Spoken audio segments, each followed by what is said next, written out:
बिस्मिल्लाहिर्रहमानिर्रहीम। अस्सलाम वालेकुम। आप दुआ है परवरदिगार से कि उसने आपको और आपके अहले खाना को अपनी हिफ्ज़ो अमान में रखा हुआ हो। इस वक्त केपीके के जिले मर्दान के अंदर मैं मौजूद हूँ और प्रोग्राम का भी एक हिस्सा और है जो मैं लोगों से बात कर रहा हूँ। तो सर यहाँ का मामला काफी मिक्स है। यहाँ पाकिस्तान तहरीक इंसाफ का एक बहुत बड़ा वोट बैंक है, कोई शक नहीं। जमीयत उलमा इस्लाम का भी इधर वोट बैंक है और ANP का भी इधर वोट बैंक है।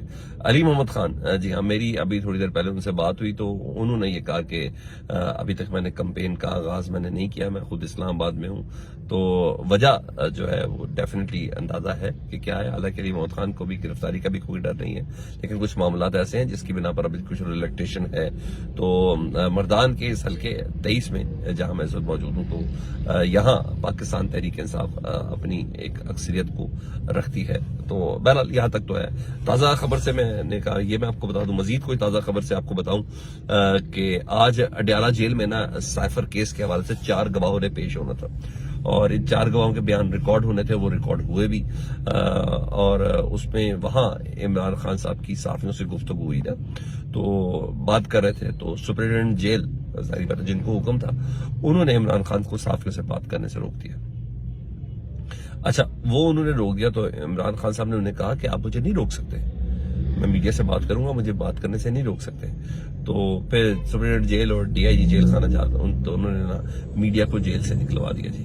और जब मीडिया निकल रहा था जेल से, उस वक्त इमरान खान साहब ने बावाज़ बुलंद कहा कि सब कारकुनान को पैगाम दे दें और जितने भी हैं कि हम इतवार को बाकायदा तौर पर अपनी इलेक्शन मुहिम का आगाज करे जा रहे हैं। तमाम उम्मीदवारों को ये पैगाम दे दें कि बरोज इतवार, जी हाँ, कमिंग संडे से जब आएगा, हम अपनी इंतखाबी मुहिम का आगाज करने जा रहे हैं और तमाम के तमाम कारकुनों को ये कहने के इतवार के दिन सड़कों पर निकलें। और ये बड़ी स्टेटमेंट है। अच्छा, मैं इन दोनों को डिस्कस कर लेता हूँ, लेकिन पहले उस बदतमीजी वाले फैक्टर को बता दूं तो अलीमा खान साहबा जो उनकी बहन है, उन्होंने इस बात की तस्दीक की कि सुप्रीटेंडेंट जेल से और इमरान खान के दरमियान तल कलामी हुई है। सुप्रीटेंडेंट जेल ने इमरान खान साहब से बदतमीजी की है। तो जब सुप्रीटेंडेंट जेल से पूछा गया कि भाई आपने ये क्यों किया, तो वो कहते हैं इमरान खान ने मुझे तुम कह के पुकारा था, तो जिसकी बिना पर नहीं था। लेकिन असल बात तो आपको भी पता, मुझे भी पता है कि इमरान खान साहब की मीडिया से गुफ्तगू नहीं होने देनी। इमरान खान साहब की 2-3 मीडिया से गुफ्तगू जो गुज़िश्ता थी, उन्होंने अच्छा खासा बयानिया मुरतब कर दिया था, उन्होंने अच्छी खासी कैंपेन बना दी थी, उन्होंने अच्छी खासी बल्ले के निशान के बगैर ही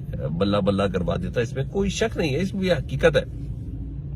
तो ये मामला था। तो अब इमरान खान साहब बात करते तो एक अच्छा खासा बयानिया बन जाता है। जब बयानिया बन जाता है तो लोग उसको अच्छे से कैरी कर लेते हैं, तो और फिर स्क्रीन का एक टाइम भी मिल जाता है। तो असल वजह ये थी, लेकिन तुम कहना की वजह मेरी समझ में तो नहीं आई। बहरहाल दूसरी बात की कारकुनों को इतवार में को सड़कों पर लाने का कहा है, ये भी बड़ी स्टेटमेंट है। तो यहां तक तो आज की पोजीशन समझ में आ गई कि आज इमरान खान साहब को साफियों से बात करने से भी रोक दिया गया है। लेकिन रेजिस्टेंस आज उस केस के अंदर भी हुई है ना, जब गवाहियां हो रही थी। तो उसमें सैफर केस में सेक्रेटरी फौरन साबिक जो गए वजारत खारजा के सेक्रेटरी और दाखिला के सेक्रेटरी जनाब, ये भी इन्होंने अपना बयान रिकॉर्ड करवाया। टोटल 4 अफराद थे। असिस्टेंट कमिश्नर इस्लामाबाद भी उस गवाह में मौजूद थे। टोटल 4 अफराद ने गवाही करवानी थी।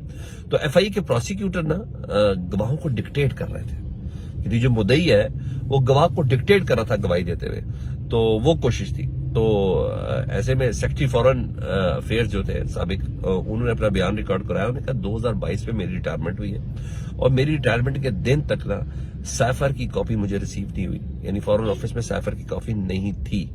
तो शाह महमूद कुरैशी साहब ने इस दौरान टोका और उन्होंने जज साहब को कहा, जज साहब ये इस वक्त अदालत के अंदर साबिक प्राइम मिनिस्टर इमरान खान साहब मौजूद हैं, साबिक फॉरेन सेक्रेटरी यानी वजीर खारजा मौजूद है शाह महमूद कुरैशी।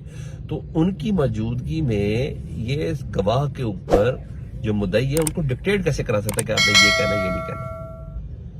उन्होंने कहा ये अच्छे खासे शरीफ आदमी है सेक्रेटरी फॉरेन अफेयर्स जो साबिक है, मैं इनको जानता हूँ, मैं इनकी बड़ी रिस्पेक्ट करता हूँ, ये सच्चे आदमी है, इनको बोले दे, इनको डिक्टेट क्यों कर रहे। तो अच्छा खासा माहौल बन गया। तो फिर इमरान खान साहब भी आ गए ना, जज साहब ने कहा मैं अच्छी खासी कार्रवाई चल रही है, इस कार्रवाई को ऐसी चलने दें, अदालत का माहौल खराब ना करे। तो इमरान खान साहब भी आ गए पोडियम पे।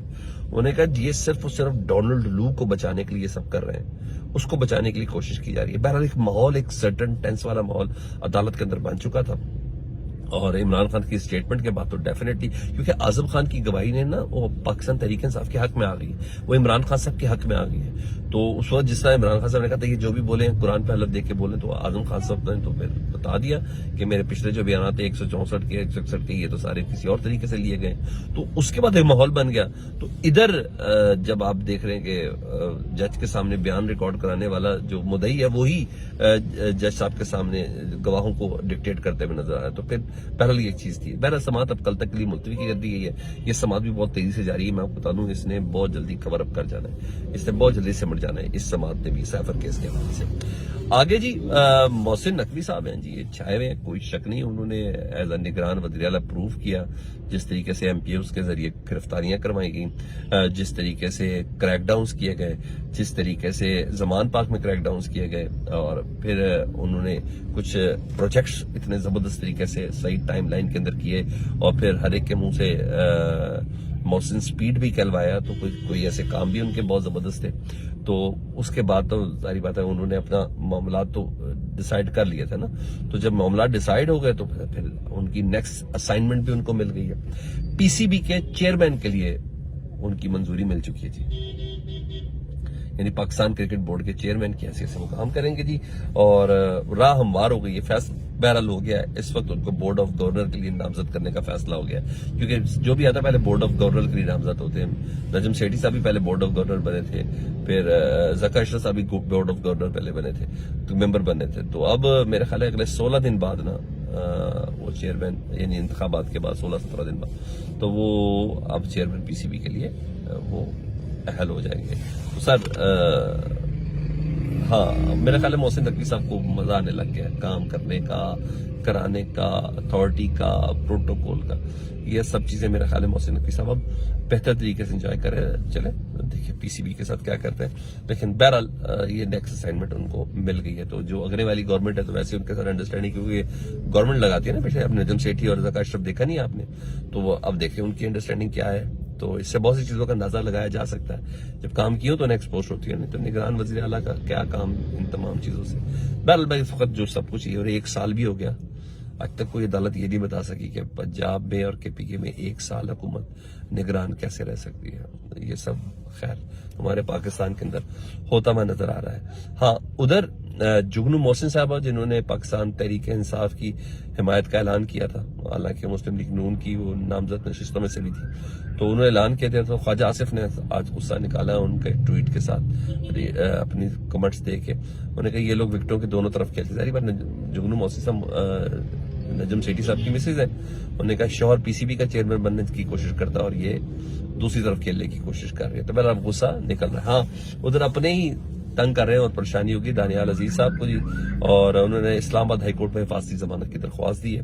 اور انہیں یہ لگتا ہے کہ پاکستان تحریک انصاف کی طرح نا ان کے اوپر بھی کوئی نامعلوم مقدمے کے اندر ان کو گرفتار کر لیا جائے گا، اور انہیں بھی یوں اٹھایا جا سکتا ہے نامعلوم مقدمے کے اندر. تو ویسے بھی ان کے حوالے سے خبریں پھیلائی گئی کہ جی وہ Peoples party of Pakistan Tehreek Insaf کی ٹکٹ پر الیکشن لڑنے جا رہے ہیں. تو بہرحال احسن اقبال صاحب نے ان کے اوپر الزام لگایا، تو انہوں نے احسن اقبال صاحب کے اوپر ہٹ جانے کا نوٹس بھی بھیج دیا ہے.